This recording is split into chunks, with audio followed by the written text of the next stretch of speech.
September 7th, 1940, London. At 4:43 in the afternoon, 348 German bombers crossed the Kent coastline and turned toward the Thames. Within 2 hours, the London docks were burning along a 4-mile front. By nightfall, 300 civilians were dead, and one of the war's quietest casualties had already occurred, buried under rubble in the East End. 11 miles of the General Post Office's copper telephone trunk cable severed in a single night. Nobody outside the post office engineering department noticed. There were no headlines about severed cables while houses burned. But inside the GPO's research station at Dollis Hill, a single fact was becoming impossible to ignore. Britain was fighting a war that depended entirely on signals. Radar plots relayed to fighter stations, anti-aircraft battery coordinates, civil defense reports, fire brigade dispatches, the entire nervous system of a nation under aerial attack. And every mile of that nervous system was made of a metal Britain no longer had enough of: copper. By the autumn of 1940, the United Kingdom imported roughly 9/10 of its copper.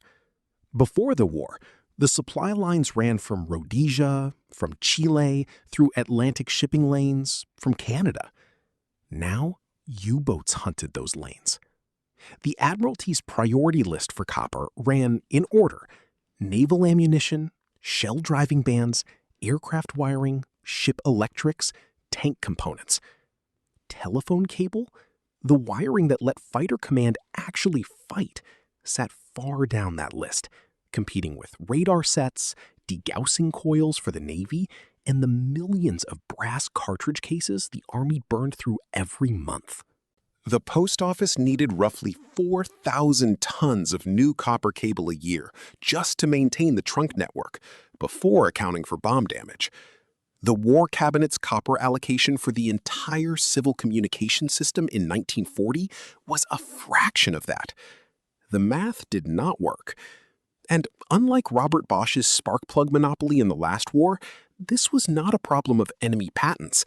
It was a problem of geography, geology, and the bottom of the Atlantic Ocean.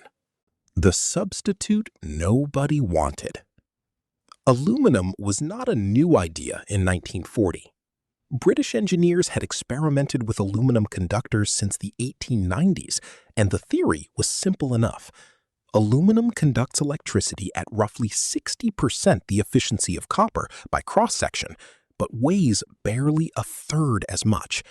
And Britain's aluminum position, thanks to hydroelectric smelting capacity built up through the 1930s and expanding wartime production, was far healthier than its copper position. On paper, it looked like an obvious substitution. In practice, telephone engineers hated it. Aluminum's problems were not exotic.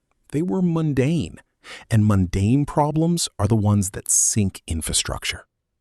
Pure aluminum wire fatigued and snapped where copper simply bent. It oxidized at every joint, forming a thin insulating layer of aluminum oxide that quietly degraded every splice, every terminal, every soldered connection in a network with tens of thousands of them. It expanded and contracted with temperature at nearly twice the rate of copper, which meant a cable strung across a rail bridge in August and January stressed its own joints twice as hard. And it could not simply be soldered the way copper could.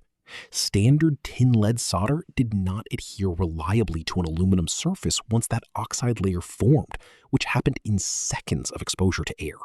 The GPO's own pre-war assessment, filed in 1938 when aluminum substitution was first floated as a cost-saving measure rather than a wartime necessity, had concluded that aluminum trunk cable was unsuitable for underground duct installation without further development of jointing technique. That single sentence, "without further development of jointing technique," was about to become the most expensive unresolved clause in British telecommunications history. Dollis Hill, winter 1940. The man given responsibility for solving it was not a famous name. Post office engineering in this period ran on career civil servants and works engineers rather than celebrity inventors, and the jointing problem fell to a small technical team inside the Post Office Engineering Research Station at Dollis Hill in northwest London, the same facility that would later help develop Colossus, the code-breaking computer at Bletchley Park. In late 1940, though, Dollis Hill's aluminum cable section was a converted workshop with borrowed lathes, a handful of engineers, and a mandate that read almost exactly like the American spark plug crisis of 1917.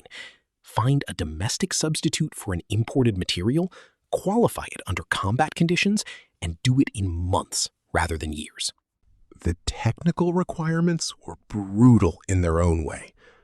A trunk telephone joint had to maintain electrical continuity through decades of thermal cycling through years, resist corrosion in damp underground ducts that flooded regularly during the Blitz when water mains burst across London on a nightly basis, withstand mechanical shock from bomb damage repair work when cables were frequently dug up, spliced under emergency conditions in the dark, and reburied within hours. Be joinable by ordinary linesmen with wartime training, not laboratory specialists, often working by torchlight during air raids, with enemy aircraft still overhead. The team's answer, arrived at through a winter of trial and failure, was a cold-weld compression joint. Rather than soldering aluminum conductors together, a compression sleeve made of aluminum alloy was forced onto the stripped conductor ends under mechanical pressure high enough to break through the oxide layer and fuse the metal beneath it, a technique borrowed and adapted from experimental aluminum overhead line work in the 1930s, but never before applied at the scale a national telephone network demanded.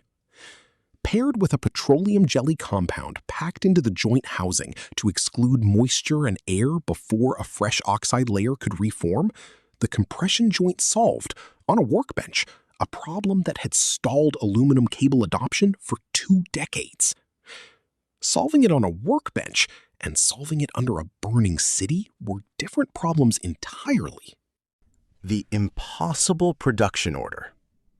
By early 1941, with the Blitz still grinding through its 9th month, the Post Office placed contracts with British Insulated Calendars Cables, BICC, the dominant British cable manufacturer, formed a decade earlier from the merger of 2 of the country's oldest wire firms, for aluminum conductor trunk cable at a scale no one in the industry had previously attempted.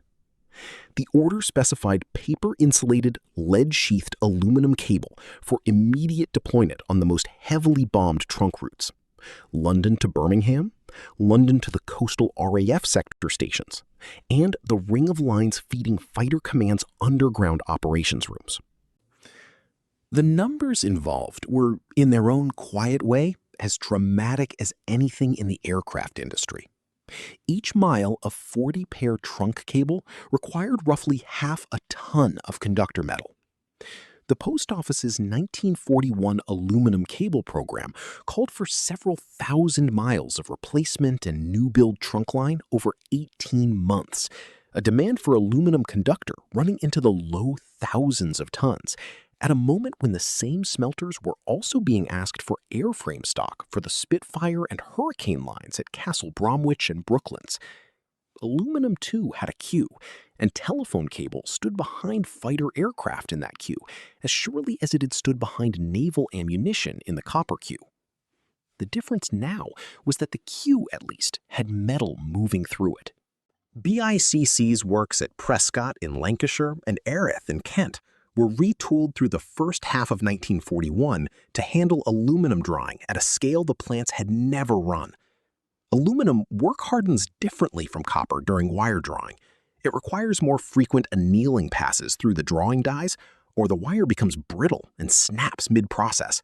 And the retooling meant new die schedules, new furnace cycles, and a workforce that had spent careers learning copper's behavior, now relearning the trade on a metal that punished old habits. Skilled male wire drawers were, as in every British industry by 1941, increasingly absent, called up for service. Women hired into the cable works over the winter of 1940-41 learned aluminum drawing and jointing essentially as a new trade, with no pre-war apprenticeship pattern to draw on, because the pre-war pattern had been built entirely around copper. Under the bombs. The true test was never going to be a factory test bench. It was going to be a live trunk route in a live raid, repaired by torchlight. The Post Office's own wartime engineering reports, collected after the war into the department's official history of the attack on communications, describe a network under sustained, deliberate pressure. German raids frequently targeted exchange buildings and known cable routes specifically, understanding that severing Britain's telephone trunk system was as strategically valuable as hitting a factory. Over the worst months of the Blitz, London's telephone exchanges alone absorbed direct hits or severe blast damage on a near-weekly basis, and outer London and provincial exchanges serving RAF stations were struck with almost the same frequency. Every one of those incidents produced the same emergency: a severed cable, a duct full of water and rubble, and linesmen who had to restore continuity, often to a fighter control room expecting a raid report within the hour, using whatever joint the emergency van carried.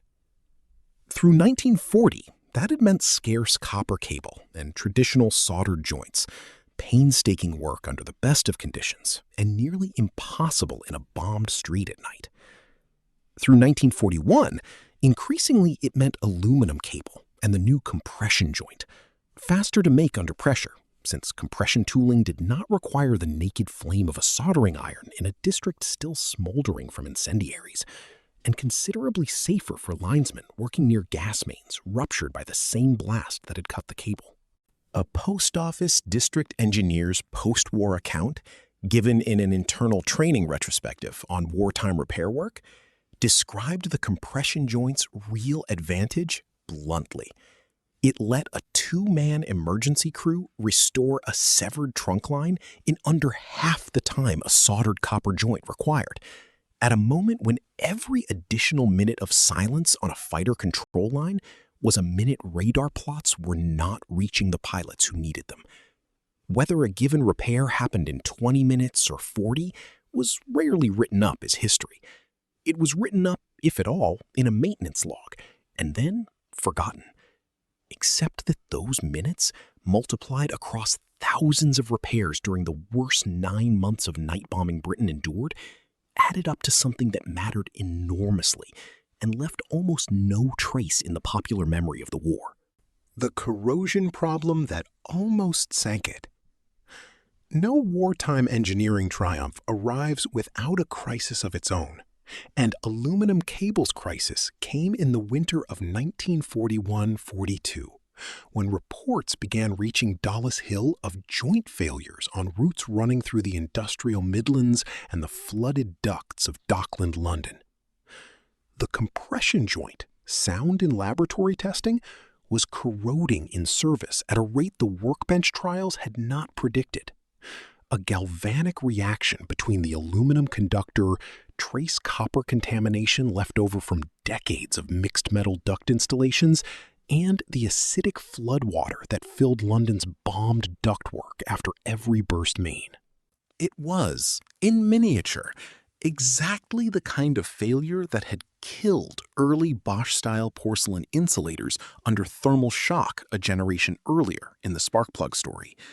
A material that performed beautifully under controlled conditions and failed under the specific, ugly conditions of a real war. The Post Office's response was not a single dramatic breakthrough, but an unglamorous 6 months of joint redesign, improved compound sealing to fully exclude floodwater, a shift to jointing sleeves in an aluminum alloy less prone to galvanic attack, and revised installation standards requiring physical separation from any remaining copper cable in a shared duct. By the summer of 1942, joint failure rates on the aluminum trunk network had fallen from an unacceptable level in the worst affected routes to a rate the Post Office considered fully serviceable. quietly, without the kind of dramatic single test that had validated champion ceramic spark plugs at Wilbur Wright Field a war earlier, but just as decisively for the network's survival. Bob Stewart for Mark, with Bastion Contractors, argued that just as volunteers in only personal qualifications, they needed to be included in education programs requiring physical qualifications, and that Ronald Reagan's chief of staff, Anthony Ramey, encouraged that part of the crowd, the foremen, and the best workers they knew to join the company. What the network carried. By 1943, aluminum conductor cable had become a standard, unremarkable part of the British trunk network, rather than an emergency improvisation, which is, in infrastructure, the highest form of success a wartime substitute can achieve. It carried the fighter control reports that fed the Battle of Britain's tail end and the Night Fighter campaign that followed it. It carried the coordination traffic behind Bomber Command's raid planning. It carried, by 1944, an enormous share of the signal traffic supporting the build-up to D-Day, when telephone trunk capacity between southern England's ports, airfields, and marshalling yards became one of the invasion's genuine bottlenecks, and every mile of restored or newly laid cable mattered to a timetable measured in hours. None of it was glamorous. Nobody wrote wartime propaganda posters about telephone cable the way they wrote them about Spitfires. A severed trunk line did not make for a dramatic newsreel image the way a shot-down bomber did. But a fighter station that could not relay a radar plot to the pilots already in the air was as useless for the minutes that mattered as a fighter station with no fuel.